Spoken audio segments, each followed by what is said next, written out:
اعوذ باللہ من الشیطان الرجیم بسم اللہ الرحمن الرحیم رب اشرح لی صدری ویسر لی امری واحلل عقدۃ من لسانی یفقہوا قولی رب زدنی علما۔ الحمدللہ آج ہم چوتھا پارہ شروع کر رہے ہیں۔ تو یہ اس کا پہلی آیت کا ترجمہ کرنے سے پہلے پچھلی جو آیت ہم نے پڑھی تھی، تیسرے پارے کی آخری آیت، اس میں اللہ پاک نے فرمایا تھا کہ یہ کفار جو ہیں ان سے کسی قسم کا کوئی صدقہ، کوئی فدیہ، کوئی قبول نہیں کیا جائے گا، چاہے وہ سونے سے بھری ہوئی زمین کیوں نہ دے دیں، کہ اس کے لیے کوئی فدیہ قبول نہیں کیا جائے گا وہاں پہ۔ اولئک لہم عذاب علیم وما لہم من ناصرین۔ اب یہ مسلمانوں کو خطاب ہے اس آیت میں، اس میں بھی مسلمانوں کو اللہ کی راہ میں خرچ کرنے کے جو احکامات ہیں ان کا اعادہ ہو رہا ہے۔ پہلے بھی ذکر ہوا ایسی بات۔ لن تنالوا البر، لن ترجمہ ہم نے پڑھا ہوا ہے، نہیں کے معنوں میں استعمال کرتے ہیں۔ یہ مضارع کے ساتھ جب لگتا ہے، یہ آگے تنالون، یہ لفظ ہے تنالون، نون یا لام اس کا مادہ ہے اور اس کا مادی بنتا ہے نالا ینالو۔ یہ آپ نے مشہور آیت سنی ہوگی، قربانی کے متعلق کہتے ہیں لن ینال اللہ لحومها ولا دماؤها، قربانیوں کا گوشت اللہ کو نہیں پہنچتا، نہ اس کا پہنچتا ہے، اس کو اللہ کا، اس کو تقوی پہنچتا ہے۔ تو نالا ینالو کا مطلب ہوتا ہے پہنچنا، تنالونا تم پہنچتے ہو، یہ لفظ ہوگا۔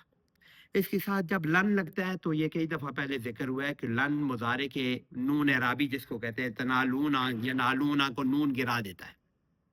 تو یہ لن تنالو رہے گا، اور اس کا ترجمے میں آتا ہے یہ مستقبل کے متعلق ہو جاتا ہے۔ لم بھی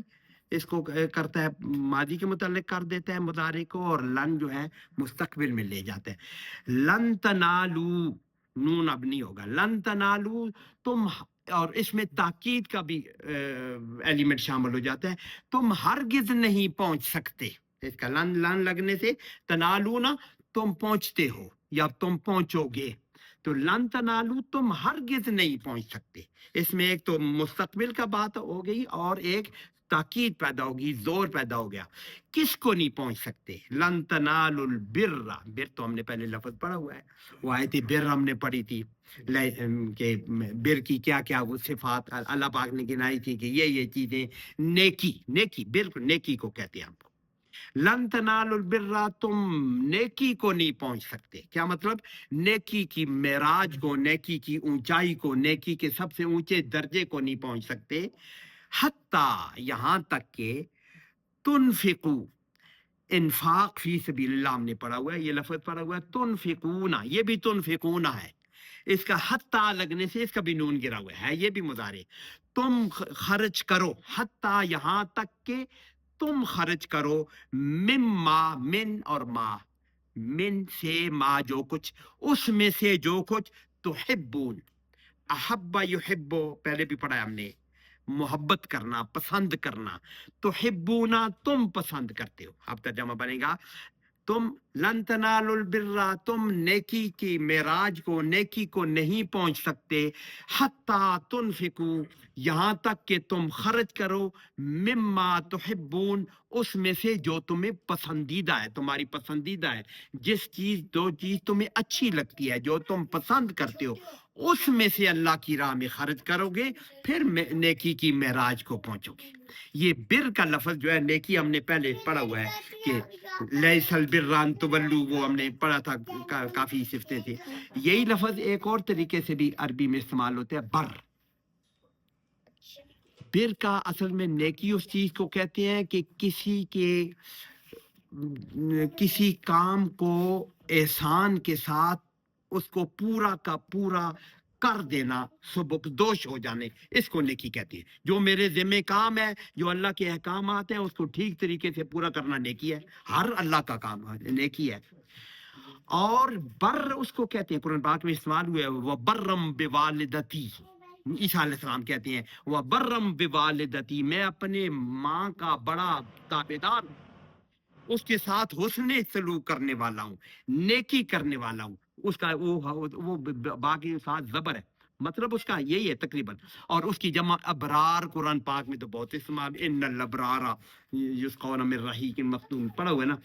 ان الابرار لفی نعیم، وہ بر کی جمع ہے۔ تو یہی، تو تم اعلیٰ درجے کی نیکی کو نہیں پہنچ سکتے، یا ہم کہیں کہ ابرار میں نہیں شامل ہو سکتے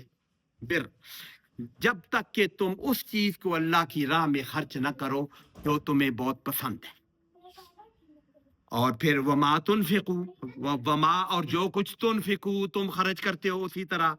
من شیئن کسی چیز میں سے بھی، یہ وہ تو مما تحبون ہوا ہے نا، من شیئن کسی چیز میں سے بھی، کہ پسندیدہ چیز میں سے خرچ کرتے ہو یا ناپسندیدہ چیز میں سے بھی خرچ کرتے ہو، ایسے ہے نا؟ جو بھی تم خرچ کرتے ہو، وما تنفقوا من شيء، تم جو بھی خرچ کرتے ہو کسی چیز، فإن اللہ به علیم، فإن اللہ، پس اللہ، پھر اللہ، بے شک اللہ، بہی علیم، اس کو خوب اچھی طرح جانتا ہے۔ تو اس آیت کا مطلب ہے کہ جو اللہ کی راہ میں جو خرچ کیا جائے وہ اچھی چیز دی جائے۔ اس کے ایسی آیت ہم نے پیچھے بھی پڑھی ہے، یا ایھا الذین آمنوا انفقوا مما کسبتم من طیبات ما کسبتم، پیچھے ہم پڑھ کے آئے سورہ بقرہ میں کہ تم اپنے اچھی کمائی میں سے اللہ کی راہ میں خرچ کرو، پیچھے ہم نے پڑھا ہے، یہ بھی وہی مقصد ہے کہ اچھی کمائی میں اچھی چیز، اللہ کی راہ میں اچھی چیز دی جائے۔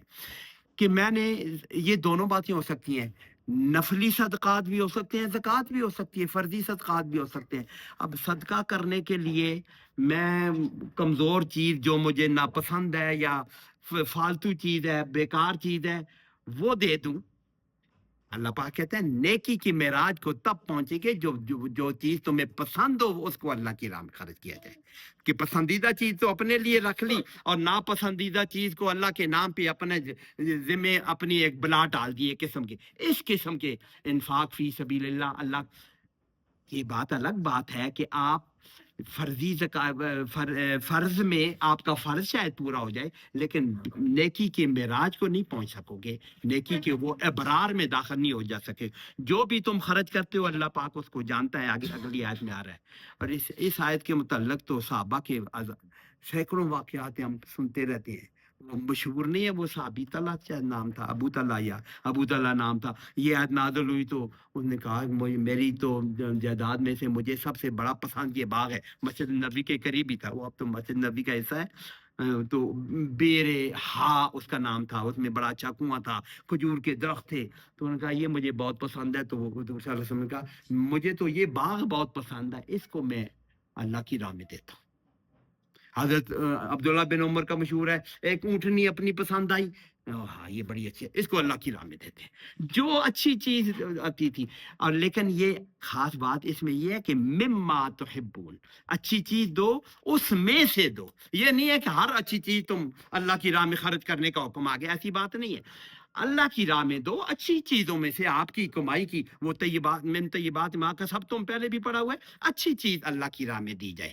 ہاں آپ دوسری آپ کی جو فالتو چیزیں ہیں وہ بھی کسی غریب کو، مسکین کو دیتے ہیں، اللہ آگے کہہ رہے وما تنفقوا من شيء فإن الله به عليم، اللہ خوب جانتا ہے آپ کی اندر کی اس نیت کو پہچانتا ہے کہ تم کس ارادے سے، کس نیت سے دے رہے ہو، وہ بھی اللہ قبول کرتا ہے۔ لیکن اللہ کی راہ میں خرچ کرنے کے لیے بہت اعلیٰ مال، بہت اچھا مال دے، یہ نیکی کا اعلیٰ ترین درجہ ہے۔ تو یہ پیچھے کافروں کو متعلق کہا تھا کہ ان کی کسی قسم کا بھی سونا خرچ کریں، سونے سے بھری ہوئی زمین خرچ کریں، وہ قبول نہیں کیا جائے گا۔ مسلمانوں کے متعلق نیت کے ساتھ کمزور مال بھی قبول کیا جائے گا، فإن اللہ بھی علیم، اللہ اس کو خوب جانتا ہے، لیکن پسندیدہ اللہ کی بات یہ ہے کہ اللہ کی راہ میں اعلیٰ چیز خرچ کی جائے۔ تو صحابہ کی زندگی اس کا بہترین نمونہ ہے، وہ بہترین مال اللہ کی راہ میں خرچ کرتے تھے۔ آگے ایک اور اہم مسئلہ اللہ پاک ڈسکس کر رہا ہے کہ کل الطعام کان حلا لبنی اسرائیل، یہ بنی اسرائیل پچھلے رکوع میں بنی اسرائیل سے ڈسکشن جاری ہے، ان کے جو اعتراضات ہیں ان کا بھی جواب اللہ پاک نے دیا ہے۔ اب جب ان بنی اسرائیل کو کوئی اور حجت نہیں ملی، ان کی کتاب سے بھی جو اسلام تو